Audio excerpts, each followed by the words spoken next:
CSC apply कैसे करना है, आज इसके बारे में इंफॉर्मेशन देंगे। जब कोई भी वीएलई बनना चाहता है तो उसके लिए सबसे पहले सीएससी अप्लाई करना ज़रूरी हो जाता है, क्योंकि सीएससी आईडी से ही आपकी आइडेंटिटी पता चलती है कि आप वीएलई हैं। तो सीएससी आईडी अप्लाई करने के लिए आपको register.csc.gov.in इस वेबसाइट पर जाना होगा। यहाँ पर आपको ऑप्शन दिखाई देगा टीसी सर्टिफिकेट का। बिना टीसी के सीएससी अप्लाई नहीं किया जा सकता है। हमारे नॉर्मल वीएलईज के लिए टीसी करना अनिवार्य होता है। टीसी करने के लिए register.csc.gov.in पर अप्लाई में जाके टीसी सर्टिफिकेट पे क्लिक करेंगे। यहाँ पर आपको ये टीसी के वेबसाइट पर लेके जाएंगे। यहाँ पर आपको रजिस्टर करना पड़ेगा, डिटेल्स फिल करेंगे। डिटेल फिल करने के बाद आपको यहाँ पर पेमेंट का ऑप्शन आएगा। पेमेंट करेंगे आप credit card, debit card, net banking, UPI किसी भी माध्यम से पेमेंट कर सकते हैं। पेमेंट आपका 1479.72 ₹1479.72 ये आपका पेमेंट होता है। पेमेंट होने के बाद आपको टीसी नंबर मिल जाता है, जो आपका यूज़र आईडी और पासवर्ड होता है। पासवर्ड आपका मोबाइल नंबर या जो भी आपको के पास जाता है वो होता है। इसके बाद अगर आपको पासवर्ड नहीं मिला है तो आप फॉरगेट पासवर्ड का जो नीचे ऑप्शन दिया हुआ है इस पर क्लिक करके आप पासवर्ड को रीसेट भी कर सकते हैं। रीसेट करने के बाद आप लॉगिन कर पाएंगे। लॉगिन के बाद आपको इस तरह का सर्टिफिकेट आपका पेज शो होगा। यहाँ पर आपको आपका जो पढ़ने के लिए मटेरियल होगा वो यहाँ पर आपको फ्लैश होगा, वीडियोस होंगे यहाँ पे। ये आप इसको देख के स्टडी कर सकते हैं, पढ़ सकते हैं। पढ़ने के बाद आपको यहाँ पे इसमें एग्ज़ाम क्वालिफाई करना होता है। इसमें आपको टेक एग्ज़ाम करना होता है। टेक एग्ज़ाम करने के बाद आप ये सारे मॉड्यूल क्लियर कर लेते हैं, आपको सर्टिफिकेट मिलते हैं। इसमें आपको सर्टिफिकेट मिल जाता है। जब सर्टिफिकेट आपको मिल जाता है तब आप इसमें सीएससी के लिए अप्लाई कर सकते हैं। अगर आपने सर्टिफिकेट आपको नहीं मिला या आपने एग्ज़ाम नहीं दिया है या आपकी कोई भी डिटेल इनकरेक्ट होती है तो आपको सीएससी अप्लाई करने में दिक्कत आती है। दिक्कत कुछ इस तरीके के एरर्स आते हैं, जैसे आपको provided detail did not match with your Aadhaar या करेक्शन या फिर मैनिपुलेटेड डेटा फाउंड। इस तरीके का एरर तब आता है जब आपके टीसी में दी हुई डिटेल और आपके आधार में दी हुई डिटेल मैच नहीं करती है। ऐसी कंडीशन में ये सारी detail TC number, correct name as per Aadhaar, date of birth as per Aadhaar, gender, registered email ID, registered mobile number, आपका आईडी प्रूफ अटैच करके आप मेल करेंगे tech.support@cscacademy.org इस ईमेल आईडी पे मेल करेंगे तो आपको का इशू जो होगा वो आपको मेल पर ही रिवर्ट मिल जाएगा और आपका इशू रिजॉल्व हो जाएगा। जब यहाँ पर आप टैक्स डिटेल अपनी करेक्ट करा लेते हैं या अगर डिटेल आपकी ऑलरेडी करेक्ट है तो आपको नया रजिस्ट्रेशन में कहीं कोई दिक्कत नहीं आएगी। इसके बाद आप हमारी वेबसाइट register.csc.gov.in वाली वेबसाइट पर जाएंगे। यहाँ पर अप्लाई पर जाके न्यू रजिस्ट्रेशन पे क्लिक करेंगे। न्यू रजिस्ट्रेशन पर क्लिक करने के बाद आपको यहाँ पर ऑप्शन शो होंगे। ये ऑप्शन सीएससी वीएलई जो कि आप लोगों के लिए जैसे टीईसी करके आए तो उनके लिए रहता है। सीएससी वीएलई सेलेक्ट करेंगे। एसएचजी, एफपीओ ये हमारे अदर ऑप्शन हैं जो फिलहाल अभी हमारे नॉर्मल वीएलईज के लिए अवेलेबल नहीं है। अगर हमारे किसी वीएलई को सीएससी आईडी अप्लाई करना है, टीसी के थ्रू कर रहे हैं तो वो सीएससी वीएलई पर ही क्लिक करेंगे। सीएससी वीएलई पे क्लिक करके टीसी नंबर डालेंगे, मोबाइल नंबर डालेंगे, कैप्चा डाल के सबमिट करेंगे, ओटीपी वेरीफाई करेंगे।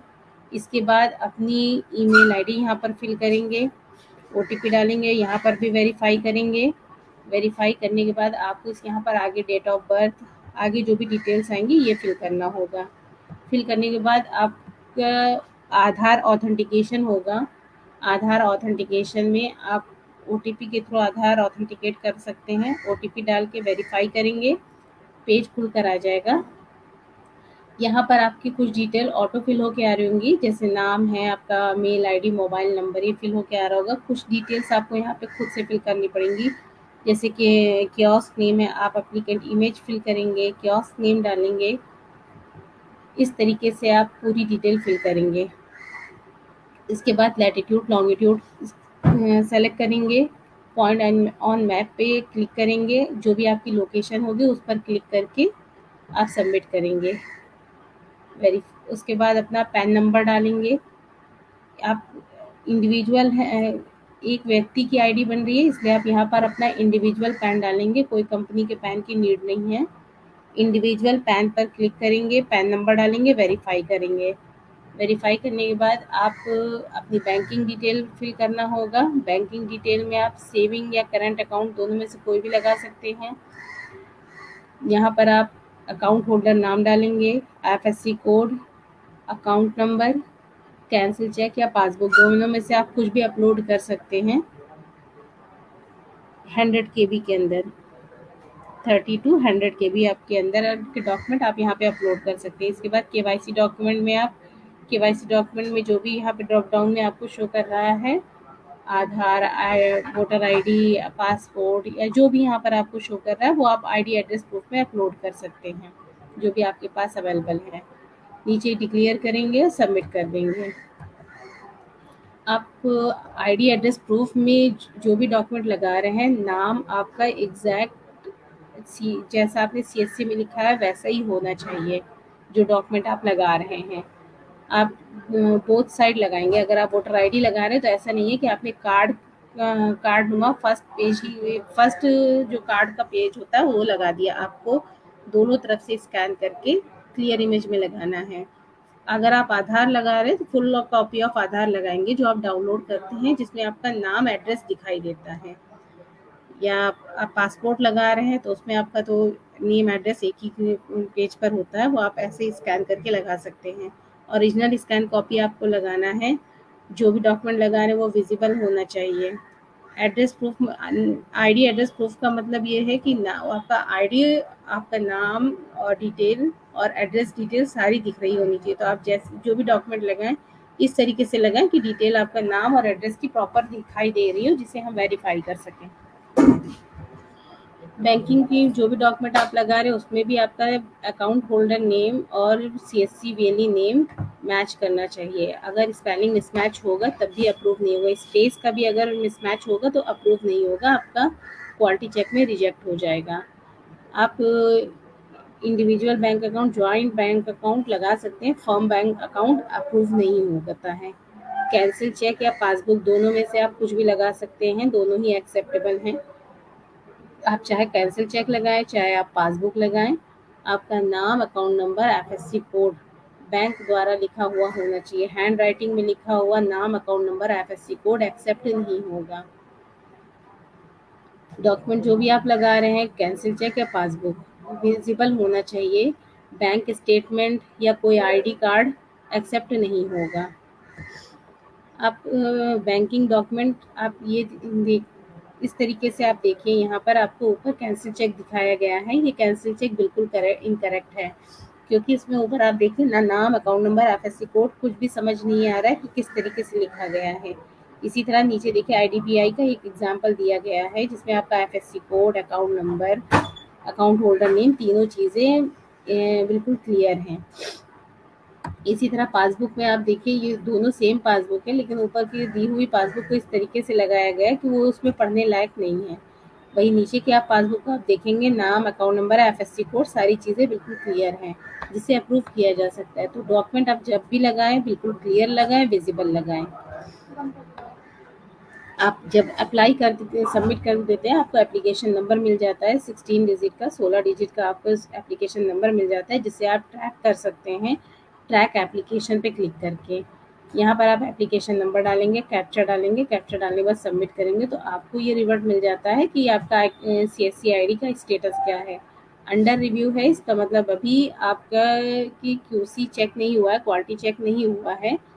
उस क्वालिटी चेक के बाद ही आपकी सीएससी आईडी क्रिएट होती है। क्वालिटी चेक का मतलब ये नहीं है कि आपकी सीएससी आईडी जनरेट ही हो जाएगी। हो सकता है क्वालिटी चेक में आपकी डॉक्यूमेंट सही, डिटेल सही ना हो, तो रिजेक्ट किया जाए, जिसकी वजह से आपको हो सकता है दोबारा भी अप्लाई करना पड़े। आप जब भी आप क्यूसी अपना एप्लीकेशन सबमिट करें, आप हमेशा रीचेक कर लें कि आपने डिटेल बिल्कुल करेक्ट लगाई है, करेक्ट लिखी है। क्योंकि अगर एक बार आपका एप्लीकेशन रिजेक्ट हो जाता है, तो वो दोबारा उसको क्वालिटी चेक में आने में फिर टाइम लगता है। आप कोई भी एप्लीकेशन आप सीएससी अप्लाई करते हैं, सीएससी अप्लाई करने के बाद हमारे डिस्ट्रिक्ट मैनेजर आपकी सीएससी आपकी डिटेल्स को वेरीफाई करते हैं। तो आप जो भी नंबर दे रहे हैं वहाँ पे ध्यान रखें, उस पे कोई कॉल आ सकती है हमारे डिस्ट्रिक्ट मैनेजर की कि आपसे आपके सेंटर के बारे में कंफर्मेशन के लिए। तो आप उस पे प्रॉपर रिस्पॉन्स करें। आप अपने सेंटर पे बैनर रेडी कर लें। आप अपनी शॉप के लिए जो भी क्राइटेरिया होता है, sitting arrangement, laptop, desktop, printer, जो भी सिटिंग अरेंजमेंट जो भी है उसको प्रॉपर रेडी रखें, ताकि हमारे डिस्ट्रिक्ट मैनेजर आपके सेंटर को वेरीफाई कर सकें। जब वो हमें वेरिफिकेशन आपका देते हैं और बैनर भी प्रॉपर लगा लें। जब वो सेंटर हमें वेरीफाई करके देते हैं, तब आपका एप्लीकेशन क्वालिटी चेक यहाँ से चेक किया जाता है। इस चीज़ का हमेशा ध्यान रखें कि एप्लीकेशन आप एक बार में ही सही से सबमिट करें, बिल्कुल क्लियर इमेज के साथ, ताकि वो रिजेक्ट होने के चांसेस कम हो जाए। आपका नंबर अगर स्विच ऑफ जाएगा, आप कॉल नहीं पिक करेंगे, तो आपका एप्लीकेशन रिजेक्ट भी हो सकता है। इसलिए ध्यान रहे, एप्लीकेशन सबमिट करने के बाद अगर कोई कॉल आती है तो उसका पूरा ध्यान दें। बिना डिस्ट्रिक्ट मैनेजर की वेरिफिकेशन के आपका सीएससी अप्रूव नहीं हो सकता है। आपके सेंटर पे कंप्यूटर सिस्टम होने चाहिए, internet connectivity, printer, sitting arrangement, rate list लगी होनी चाहिए, बैनर होना चाहिए। रिजेक्शन का रीज़न आपका बैंकिंग हो सकता है, केवाईसी डॉक्यूमेंट गलत होता है तब रिजेक्ट हो जाता है, लैटिट्यूड लॉन्गिट्यूड आपने गलत फिल किया होता है तब भी रिजेक्ट हो जाता है, पैन अगर आपका प्रॉपर मैच नहीं करता है तब भी रिजेक्ट हो जाता है, या तो फिर अगर आपने डिस्ट्रिक्ट मैनेजर के कॉल पे रिस्पॉन्स नहीं किया या वो आपसे कांटेक्ट करना चाहते हो, आपसे कांटेक्ट नहीं हो पा रहा है, तो बहुत टाइम तक के अगर ऐसा रिस्पॉन्स रहता है तो भी आपका सेंटर रिजेक्ट हो जाता है। तो आप इस चीज़ का ध्यान दें कि अपने जो नंबर आपका एक्टिव हो उसी को ही सीएससी रजिस्ट्रेशन के टाइम पर यूज़ करें। इस तरह का बैनर बना के आपको अपने सेंटर पर लगाना है। यहाँ जहाँ पे मिंटो जन सेवा केंद्र लिखा है, यहाँ पर आप अपने सेंटर का नाम लिखकर लगा सकते हैं। ये बैनर आप प्रिंट करा के अपने सेंटर पे लगा लें। इसमें क्योंकि आप नया सीएससी अप्लाई कर रहे हैं तो आपके पास सीएससी आईडी नहीं होगी, उसको ब्लैंक कॉलम में छोड़ दें। जब आपकी सीएससी आईडी जनरेट हो जाए तो आप वहाँ पर आप मार्कर से अपनी सीएससी आईडी मेंशन कर लें। इस तरह से बैनर बना के आप लगा सकते हैं। ये बना के आप अपनी इसके बाद ये यहाँ register.csc.gov.in पर आप अपनी ट्रैक एप्लीकेशन पे चेक करके अपनी सीएससी आईडी को प्राप्त कर सकते हैं। और जब आपकी सीएससी आईडी मिल जाती है तो अगर आपको उसमें पासवर्ड चेंज करना है या कोई भी इशू है या कोई डिटेल आपको लगता है कि चेंज करना है, मोबाइल नंबर, ईमेल आईडी, तो आप यहाँ register.csc.gov.in पर जाके माई अकाउंट पर जाएंगे। यहाँ पर अपनी सीएससी आईडी डालेंगे, फिंगरप्रिंट देंगे, कैप्चर डालेंगे, सबमिट करेंगे। आपका बायोमेट्रिक अंगूठे का ऑथेंटिकेशन होगा। ऑथेंटिकेशन के बाद इस तरीके से आपका प्रोफाइल खुल के आ जाएगा, जहाँ पर आप अकाउंट सेटिंग में जाके अपने कनेक्ट पासवर्ड करके अपनी सीएससी आईडी के पासवर्ड को सेट कर सकते हैं, या अगर आप पहले से सीएससी आईडी यूज़ कर रहे हैं और पासवर्ड को चेंज करना चाहते हैं तो यहाँ पर से आप अपने पासवर्ड को रीसेट कर सकते हैं। यहाँ पर आप अगर आपको ओल्ड पासवर्ड मालूम है तो ओल्ड पासवर्ड डालेंगे, न्यू पासवर्ड, और कंफर्म पासवर्ड पे क्लिक करके अपडेट कनेक्ट पासवर्ड पे क्लिक कर देंगे। यहाँ पर से आप अपना सर्टिफिकेट निकाल सकते हैं। आईडी इस तरीके से आप अपना सीएससी न्यू अप्लाई कर सकते हैं या अपना पासवर्ड रिसेट कर सकते हैं। अगर आपको सीएससी अप्लाई करने में या कहीं पर कोई इशू आता है तो आप मेरी मेल आईडी नोट कर लीजिए। आप मेरी मेल आईडी पर मेल भी कर सकते हैं। मेरी मेल आईडी है nazenne.begum@csc.gov.in। अगर कहीं पर सीएससी अप्लाई करने में कोई समस्या आ रही है तो इस मेल आईडी पर आप मेल कर सकते हैं प्रॉपर डिटेल के साथ आपका नाम, mobile number, district, email ID या जो भी इश्यू आ रहा है उसके स्क्रीनशॉट के साथ आप हमें मेल कर सकते हैं।